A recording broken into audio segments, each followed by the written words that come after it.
All right. So last time we were discussing about culpable homicide doesn't amounting to murder.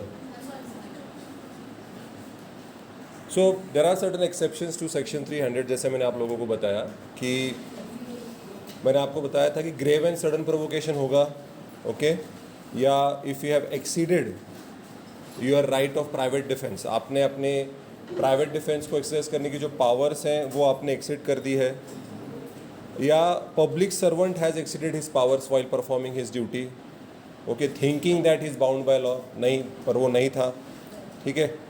उसके बाद sudden fight के वजह से अगर किसी इंडिविजुअल को without any kind of pre meditation, क्योंकि ये बहुत इंपॉर्टेंट है कि प्री मेडिटेशन बिल्कुल नहीं है, there is no premeditation, वहाँ पे अपने किसी इंडिविजुअल की मौत हो गई। तो यहाँ पे हमने ये भी देखा था कि यहाँ पे प्रोवोकेशन किसने किया है डज़ नॉट मैटर, किसने पहले प्रोवोक किया डजंट मैटर, वो सिर्फ पहला जो सबसेक्शन है ग्रेव एंड सडन प्रोवोकेशन, उसमें हमने देखा था कि that provocation has to be from that person, आपने उसको प्रोवोक नहीं करना है, वो पर्सन खुद प्रोवोक्ड है और खुद होके आपके ऊपर आ रहा है एंड देन आपने उसको मारा, तब वो प्रोवोकेशन देखा जाएगा। लेकिन इस सडन फाइट जब होती है तो इसमें पहला सबसे इंपॉर्टेंट क्राइटेरिया जो है वो है प्री मेडिटेशन, कि पहले से ही सोच समझ के वो इंडिविजुअल आपके ऊपर फाइट करने के लिए आया है, तो वो बात अलग है, that is pre meditation, okay. कई बार मैंने हमेशा ये कहा कि कुछ तो हिस्ट्री होती है दोनों लोगों के बीच में जिसके वजह से झगड़ा चल रहा होता है, सो उसको आपको ध्यान में रखते हुए कि इनका पहला कुछ अगर झगड़ा है पहले से, अगर इनका कुछ प्रॉपर्टी को लेके कुछ भी, इवन सोसाइटी को पार्किंग को लेके झगड़े चल रहे हैं और उसके बेसिस पे वो झगड़ा हो रहा है और फिर मर्डर हो रहा है, तो वो कहीं ना कहीं वो फाइट करना चाहते हैं, कहीं ना कहीं वो अपने आप को दिखाना चाहते हैं कि मैं सुपीरियर हूँ तुमसे, तो उसमें कई बार प्री मेडिटेशन डिफाइन करना बहुत मुश्किल हो जाता है और सर्कमस्टांसेस के बेसिस पे फिर सीसीटीवी फुटेज होगा आपके सोसाइटी का व्हाटएवर, वो सब देख के डिसाइड होगा कि ये प्री मेडिटेशन था कि नहीं। मैं तो लोग झगड़ा करना चाहते हैं, लोग आगे इंसान को इंस्टिगेट करते हैं कि भाई कुछ ना कुछ करके झगड़ा हो जाए, कि भाई ज़रूरी नहीं उनके पार्किंग में जाके अपनी गाड़ी लगा दी, और दिस इज़ प्रोवोकेशन, कि अरे उस दूसरे की पार्किंग है आप गाड़ी, झगड़ा होगा और फिर आप बोलोगे सडन फाइट थी, कुछ प्रीमेडिटेड था नहीं, नहीं भाई आपने गाड़ी वहाँ पार्क करी है, that's itself shows that you wanted to fight, ठीक है। और आखिरी जो मैंने बोला, consent of the deceased above the age of 18, कि भाई 18 साल के ऊपर का कोई पर्टिकुलर इंडिविजुअल है, वो अगर खुद कहता है कि भाई आप मुझे ऑपरेट कीजिए और मेरी जान चली जाती है, तो दैट्स फाइन, दैट्स उसकी कंसेंट है, ठीक है। बट स्टिल अगर आप उसको 18 साल के अगर कोई बच्चा छोटा है, that will be amounting to culpable homicide, not amounting to murder, क्योंकि जो माइनर होता है ना उसका एज नहीं देखा जाता है, तो यहाँ पे मर्डर है, 18 साल के ऊपर का कोई इंडिविजुअल है तो वो कल्पेबल होमोसाइड है, भले ही वो बोल रहा है कि मुझे मार दो, आपने मार भी दिया, कह रहे वही चाहता था कि मार दे। कई बार जो लोग होते हैं जो वेजिटेटिव स्टेट में होते हैं, आपने गुजारिश मूवी देखा होगा ऋतिक रोशन का, जिसके अंदर ही कैन नॉट मूव, वो बस एक जिंदा है लेकिन वो can't move, he can not do anything, तो उसके अंदर ऐश्वर्या राय ही उसको मेडिसिन दे देती है जिससे वो ही डाइज। तो कंसेंट है ऋतिक रोशन की कि मुझे खुद जाना है, लेकिन हमारे इंडिया में एक्टिव एथुनेशिया अलाउड नहीं है, हमारे इंडिया में पैसिव एथुनेशिया अलाउड है, जहाँ पे आप एक कंसेप्ट है मेडिकल हॉलीडे, जहाँ पे मेडिसिन रोक दिए जाते हैं उस पर्सन के, अगर वो वेंटिलेटर है तो वेंटिलेटर रोक दिया जाता है, मेडिसिन रोक दिए जाते हैं, we just wait for that particular day to come when that person passes away, कि भाई अब इनको जाने दो क्योंकि वैसे भी इनको बचा के कोई फ़ायदा नहीं है, there is very less possibility, और उसमें डॉक्टर का सजेशन आता है, डॉक्टर की रिपोर्ट आती है, तो पैसिव एथुनेशिया अलाउड है, ठीक है। ये हमने कल डिस्कस किया था। आज मैं आपको बेसिकली मर्डर जो है वो एक स्पेसिफिक टाइप का कल्पेबल होमिसाइड है, okay, murder is also homicide only, right, लेकिन उसमें कई बार प्री प्लान्ड होता है, उसके अंदर आपका कोई फ़ायदा होने वाला होता है, और आप जिस इंटेंशन और नॉलेज से कर रहे हो आपको पूरी तरीके से आपको कॉन्सिक्वेंसेस पता है कि ये आदमी 100% मरेगा। लेकिन कल्पेबल होमिसाइड में कई बार प्रोवोकेशन, कई बार सडन फाइट, कई बार कंसेंट देने के बावजूद आप उस इंसान को अगर मार दोगे तो फिर उसको हम culpable homicide not amounting to murder कहेंगे। तो आप अगर वेन डायग्राम निकालोगे तो कल्पेबल होमिसाइड एक बहुत बड़ा सर्कल होगा और उसके अंदर छोटा सा सर्कल होगा मर्डर। तो कई बार कोर्ट में जो केसेस चलते हैं वो केसेस में यही चल रहा होता है कि अरे भाई कल्पेबल होमिसाइड है क्या मर्डर है, क्योंकि कई बार पनिशमेंट में डिफरेंसेस आ सकते हैं। कल्पेबल होमिसाइड में ज़रूरी नहीं हमेशा आपको लाइफ इम्प्रिजनमेंट मिले, कई बार आपको 10 साल भी मिल सकते हैं, depending upon the circumstances of the case.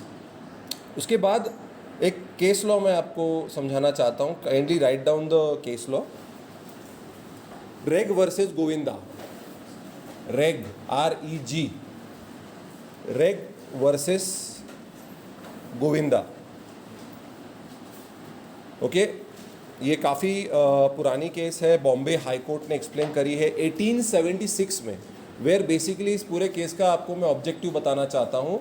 यहाँ पे बॉम्बे हाई कोर्ट ने सेक्शन 299 और सेक्शन 300 का डिस्टिंक्शन बताया है, मतलब कल्पेबल होमिसाइड और मर्डर के बीच में डिफरेंस क्या है, कोर्ट ने क्या बताया है।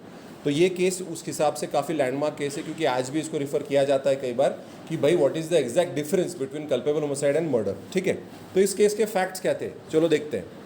द प्रिजनर, ओके, जो प्रिजनर था यहाँ पे एक यंग लड़का था 18 साल का। ही किक्ड हिज वाइफ, जो एक 15 साल की लड़की थी, ठीक है, और उसको कई बार उसने मारा। He struck her several times. This blow seem to have caused her to serious injury, कि उसने कई बार उसको किक किया, उसको हाथ से मारा। उसको मारने की वजह से उसकी जो बीवी थी, जो 15 साल की ही थी, देखिए हम 1876 की बात कर रहे हैं, तब ये एज लेजिटिमेट एज था। ठीक है, हमारे मनुस्मृति के हिसाब से लड़की की एज 13 होनी चाहिए थी। ठीक है, लेकिन अभी कायदे बदल चुके हैं। अभी तो नया कायदा, उसके ऊपर डिस्कशन चल रहा है कि लड़कियों की शादी की एज 21 कर देनी चाहिए। तो उसके ऊपर अभी भी लोकसभा राज्यसभा में डिस्कशन होगी। अभी तो वो बिल है, अभी तक वो एक्ट बना नहीं है। तो 15 साल की बीवी है, 18 साल का हस्बैंड है, उसने उसको मारा, काफ़ी पीटा, इसकी वजह से उसको काफ़ी सीरियस इंजरी हो गई। उसमें अगर she fell on the ground and then the accused put one knee on her chest. The accused मतलब हस्बैंड ने उसके चेस्ट पे अपनी घुटना रख दिया and struck her 2 or 3 times on the face. फिर उसके बाद चेहरे पे, मतलब आता छाताडावरच बसला असं म्हणतो आपण मराठीमध्ये, की वो उसकी छाती पे बैठ गया और उसको मुंह के ऊपर मारने लग गया। 1 or 2 of this blows were violent and took effect on the girl's left eye. तो उसकी जो लेफ्ट आई थी उसको काफ़ी ज़ोर से इंजरी हो गई, producing a contusion, injuring skin break हो गई and discoloration of the eyes, कि आँख लाल नीली पीली हो गई। ठीक है, the skull was not fractured but the blow caused an extravasation of blood in the brain and the girl died in consequence. की जो आँख में जो इंजरी हुई, जिसके वजह से उसको इंटरनली काफ़ी इंजर हो गई और वो लड़की मर गई। She died in this case. अभी ये काफ़ी पेचीदा केस है, दोनों झगड़ रहे हैं या वो उसे मार रहा है। वर दे फाइटिंग और वर दैट हस्बैंड एक्चुअली बस जस्ट हिटिंग हर, डोमेस्टिक वायलेंस का केस है बेसिकली। तो यहाँ पे उसने, अभी ये क्वेश्चन आ रहा था कोर्ट में कि ये कल्पेबल होमिसाइड है या ये मर्डर है। तो देखते हैं क्या कहा। द सेशन जज, मतलब जो सेशन कोर्ट है, सबसे पहले हमें वहाँ ही जाना पड़ता है। सेशन जज found the prisoner guilty of murder. उन्होंने बोला कि हस्बैंड ने वाइफ का मर्डर किया है and sentence him to death penalty, उसको डेथ पेनल्टी दे दी। The case was send up for confirmation by the high court. हमेशा याद रखिएगा, कोई भी अगर सेशन कोर्ट जब भी डेथ पेनल्टी देता है, हाई कोर्ट को उसको कंफर्म करना पड़ता है। सेशन कोर्ट ने डेथ पेनल्टी दी थी अजमल कसाब को, हाई कोर्ट के पास हो गया था, हाई कोर्ट ने उसे कंफर्म कर दिया।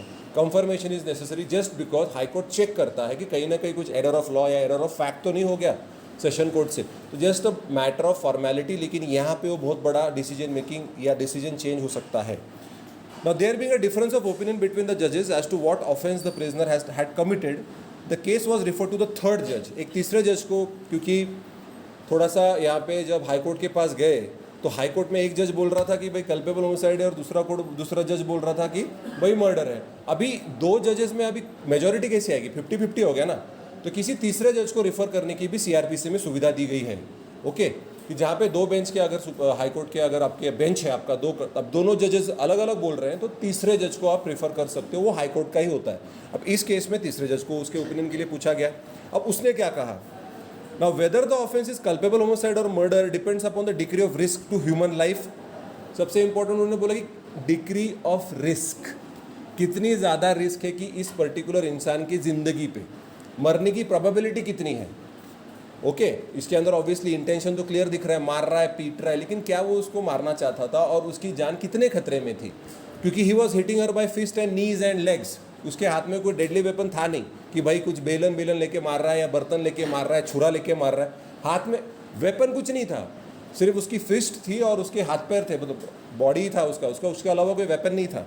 ठीक है, if death is a likely result, most of death होने ही वाली है, it is culpable homicide. If it is not probable result, it might be murder.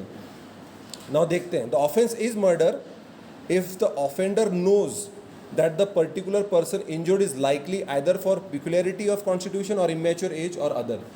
यहाँ पे फिर से मैंने आपको बोला, जो अटैकर है, हस्बैंड है, उसको पता है कि जो इंजरी मैं इस पर्टिकुलर मेरी वाइफ को दे रहा हूँ in taking into her physical condition, 15 साल की लड़की है, मतलब बच्ची है, 15 साल की बच्ची है, और वो पहले से ही फिजिकली, अब एक लड़का 18 साल का है, 15 साल की लड़की, तो फिजिकली लड़कियां देखा जाए नॉर्मली बायोलॉजिकली थोड़ी सी वीक होती हैं स्ट्रेंथ वाइज अगर हम बात करें तो, और जिस तरीके से वो उसे मार रहा है, मोर ऑफन देन नॉट की प्रोबेबिलिटी है कि वो मर सकती है अगर मैं उसको इतना मारूंगा तो। उसके अंदर ऑब्वियसली भी वो 18 साल का है, उसमें कितनी मेच्योरिटी है, वो भी तो 18 साल का है।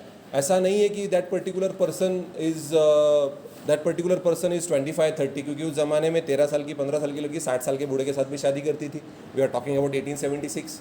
तो उसमें उस पर्टिकुलर जो यहाँ पे अक्यूज्ड है उसका भी क्या माइंडसेट है, उसकी कितनी मेच्योरिटी है, वो भी देखना चाहिए। 18 साल का लड़का है सर, उसको क्या पता था, गुस्से में उसने मार दिया। तो ये चीज़ें कंसिडर करनी पड़ेंगी। A blow from the fist or a stick on a vital part may likely cause death. अगर आप बहुत ज़ोर से किसी वाइटल, अपने बॉडी के किसी वाइटल पार्ट पे अगर आप अटैक करते हो तो मरने की प्रोबेबिलिटी बढ़ जाएगी, बाय अ स्टिक और by a fist also. A wound from a sword is vital. अगर आप तलवार से मारोगे तो भी मर सकते हैं, गोली मार दोगे मर सकते हैं, ठीक है। It is sufficient ordinarily in due course of, अगर आप तलवार से या किसी स्टिक से जोर से किसी वाइटल पार्ट पे मारते हो, इवन विद अ फिस्ट, अगर आप किसी के शरीर के वाइटल पार्ट पे मारते हो तो वो इंसान मर सकता है। इन दिस केस उन्होंने कहा it is culpable homicide, this is not murder, neither was there an intention to cause death. मारा मारी कर रहे हैं, फाइटिंग चल रही है, उनका इंटेंशन नहीं था मारने का। Nor was the bodily injury sufficient in the ordinary course of nature to cause death, क्योंकि ऊपर से क्या दिख रहा है, सिर्फ उसको ब्रूजेज आए होंगे चेहरे पे, उसका डिस्कलरेशन ऑफ द आई हुआ होगा, किसी को पता नहीं चला कि इसके वजह से वो मर जाएगी। सो देखा जाए तो जब इंटेंशन नहीं था उसका मर्डर करने का, because of the injuries cause to her on the head, fracture भी नहीं था स्कल में, लेकिन आँख में उसकी इंजुरी हो गई, उसका स्किन रप्चर हो गया, उसका इंटरनल ब्लीडिंग हुआ, जिसके वजह से वो लड़की मर गई। सो इन ऑर्डिनरी अगर आप किसी को मुंह पे मारोगे तो that person the probability of dying is very less, ordinary course of, क्योंकि वो भी 18 साल का है, वो भी ऐसा नहीं कि भाई 40 साल का आदमी काफ़ी हट्टा कट्टा और वो 15 साल की लड़की, ऐसा भी इस केस में नहीं था। सो यहाँ पे but a violent blow in the eye from a man's fist, कि अभी अपने आँख पे मारा है, while the person struck in lying with his or her head on the ground. अभी ये सिचुएशन देखिए, उसको गिरा दिया है ग्राउंड पे, she fell on the ground, ये बंदा उसकी छाती पे घुटना रख के बैठा है, there is no chance for her to save herself. अब वो 18 साल का लड़का, 15 साल की लड़की, चेस्ट पे नी रख के बैठा है, ठीक है। Certainly likely to cause death, यहाँ पे चांसेस हैं, either by producing a contusion और एक्सट्रावेंशन ऑफ ब्लड, ऐसा उन्होंने बोला कि आप देखिए सर्कमस्टांसेस को देखिए। लेकिन again come backs to intention, whether that person wanted to kill her, the answer was no, and that's why जो मर्डर का जो डेथ सेंटेंस दिया गया था, he was sentence to murder, sentence to death because under the charge of murder. लेकिन जब high court के पास गया, हाई कोर्ट के तीसरे जज का भी यही मानना था कि ये कल्पेबल होमिसाइड है और उसकी सज़ा 7 साल कर दी। देखा कितना फ़र्क पड़ा, जब मर्डर की दे रहे हो तो आपको लाइफ इम्प्रिजनमेंट तो कम से कम होगा, लेकिन कल्पेबल होमिसाइड है तो उसको आपको 7 साल की भी सज़ा मिल सकती है। सो ये जो डिस्टिंक्शन है ये बहुत लोगों को पता नहीं चलता है। सर्कमस्टांसेस यहाँ पे कितने स्टडी किए गए डिटेल्ड में, अगर आप केस एनालिसिस, और ये मैंने समराइज करके आपको मैं बता रहा हूँ क्योंकि कोर्ट में इसके ऊपर 5-6 साल डिस्कशन ही चलता है सर्कमस्टांसेस के बेसिस पे और इंटेंशन के बेसिस पे, ठीक है। So that was a very important case law, रेग वर्सेस गोविंदा 1876, लैंडमार्क जजमेंट है जहाँ पे सेक्शन 399 और सेक्शन 300 का प्रॉपर डिस्टिंक्शन दिया हुआ है।